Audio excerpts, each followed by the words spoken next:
बिस्मिल्लाहिर्रहमानिर्रहीम। लाखों दरूद पाक हज़रत मोहम्मद सल्लल्लाहु अलैहि वसल्लम और आप सल्लल्लाहु अलैहि वसल्लम की आल पर। अस्सलामु अलैकुम। मेरा नाम इफ्तिखार अहमद है और आप मेरा यूट्यूब चैनल नॉलेज देख रहे हैं। आईसीसी चैम्पियंस ट्रॉफ़ी 2017 के मुतल्लिक़ एक सीरीज़ शुरू की हुई है। आज की वीडियो का अनवान है जब 8वें नंबर की टीम ने फाइनल में इंडिया को शिकस्त से 2-4 किया। 18 जून 2017 की शाम जब लंदन के ओवल ग्राउंड में Pakistan cricket team champions trophy की जीत का जश्न अपने अरूज पर था, तो ऐसे में कप्तान सरफराज अहमद से ज़्यादा कौन ये बात महसूस कर सकता था कि रवायती हरीफ इंडिया के ख़िलाफ़ जीत, और वो भी किसी आईसीसी इवेंट के फ़ाइनल में, कितनी कीमती होती है।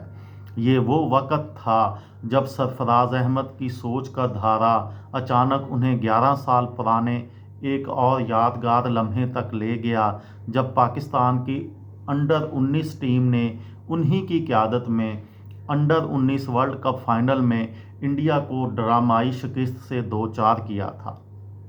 सरफराज अहमद को अगरचा टी20 कप्तानी सन 2016 में मिल चुकी थी, लेकिन वो सिर्फ 3 वनडे इंटरनेशनल मैचेस में कप्तानी के तजर्बे के साथ चैम्पियंस ट्रॉफ़ी में आए थे। उनके साथ खेलने वाले खिलाड़ियों की अक्सरियत भी नौजवान और नातजर्बाकार थी, और जब टीम पहले ही मैच में रवायती हरीफ इंडिया से हार जाए तो ये बताने की कतई ज़रूरत नहीं है कि रद्द-ए-अमल कितना शदीद होता है। सरफराज अहमद ने एक इंटरव्यू में बताया कि इंडिया के ख़िलाफ़ पहले मैच में पाकिस्तानी टीम ने बहुत ज़्यादा प्रेशर अपने ऊपर ले लिया था, जिसकी वजह से अच्छी परफॉर्मेंस ना हो सकी और हम बुरी तरह हार गए। मैच के बाद जो मीटिंग हुई वो दरअसल हार्ड टॉक थी, जिसमें खुलकर शिकस्त के असबाब पर बात हुई। सब ने हकीकत पसंदी से इजहार ख्याल किया। इस मीटिंग का बहुत फ़ायदा हुआ, क्योंकि इसके बाद हमने आने वाले मैचेस के लिए कुछ सख्त और जुर्रतमंदाना फ़ैसले किए। चैम्पियंस ट्रॉफ़ी में पाकिस्तानी टीम के हेड कोच मिक्की आर्थर थे। वो बताते हैं कि जब हम इस टूर्नामेंट में खेलने के लिए आए थे तो हमारी रैंकिंग 8वीं थी, और जिस बुरी तरह हम इंडिया से पहला मैच हारे थे वो बहुत ही मायूस कुन था। लेकिन उसके बाद हमने सेमीफाइनल और फाइनल 2 बेहतरीन मैच खेले। ये इस खुद एतमादी का नतीजा था जो टीम में बहरहाल मौजूद थी। मिक्की आर्थर का कहना है कि मैं बहुत दयानतदारी से ये बात करूँगा कि इंडिया से हारने के बाद हम लोग बहुत ज़्यादा दबाव में थे।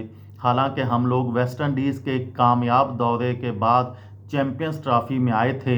बर्मिंघम में हमारी ट्रेनिंग अच्छी रही थी, हम मुकाबले के लिए तैयार थे, लेकिन पहले मैच में हम अच्छा नहीं खेल सके थे। मैं ये भी ज़रूर कहूँगा कि मैं और कप्तान सरफराज अहमद इब्तदा में सिलेक्शन के मामले में क़दामत पसंद रहे थे। हमें सिलेक्शन में बहुत ज़्यादा जारहाना हिकमत अमली इख्तियार करनी चाहिए थी। पहले मैच के बाद हमने जारहाना हिकमत अमली इख्तियार की। फ़खर जमान का डेब्यू हुआ और हसन अली ने ज़बरदस्त बॉलिंग शुरू की। दूसरे खिलाड़ियों ने भी अच्छा रिस्पांस देना शुरू किया। ओपनिंग बैट्समैन अजहर अली इन दोनों को याद करते हुए कहते हैं कि कोई भी तवक्का नहीं कर रहा था कि हम इंडिया को फ़ाइनल में हरा सकते हैं। हर तरफ से यही आवाज़ आ रही थी कि इंडिया फेवरेट है और पाकिस्तान का इससे कोई मुकाबला नहीं।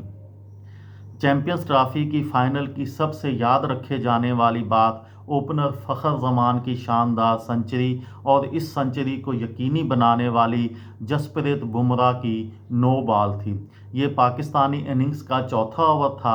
जसप्रीत बुमराह की पहली गेंद वाइड थी, लेकिन ओवल ग्राउंड में उस वक़्त शोर मच गया जब उनकी अगली गेंद ने फ़खर जमान के बल्ले का किनारा लिया और मोहिंदर सिंह धोनी ने आसान सा कैच ले लिया। फ़खर जमान उस वक्त सिर्फ 3 रन्स पर खेल रहे थे। इंडियन शायकीन की खुशी उस वक्त मांद पड़ गई जब रीप्ले ने इस गेंद को नो बॉल करार दिया। फ़खर जमान और पाकिस्तानी टीम को नई सांस मिल गई। फ़खर जमान ने ایک انٹرویو میں بتایا کہ اس گیند کو اس طرح یاد کرتے ہیں کہ میں فائنل سے قبل 2 نصف سنچریاں بنائی تھی اور مجھے امید تھی کہ میں فائنل میں بھی بڑا اسکور کروں گا، لیکن میں شروع میں اچھا نہیں کھیل رہا تھا۔ جب گیند بلے سے لگ کر وکٹ کیپر کے پاس گئی تو مجھے سخت مایوسی ہوئی تھی۔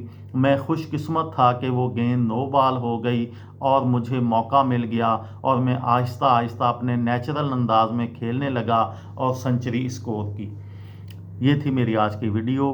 کسی دوست کو، کسی بھائی کو، کسی بہن کو فائدہ ہو تو مجھے دعاؤں میں یاد رکھیے گا۔ دل دل پاکستان، جان جان پاکستان۔ السلام علیکم۔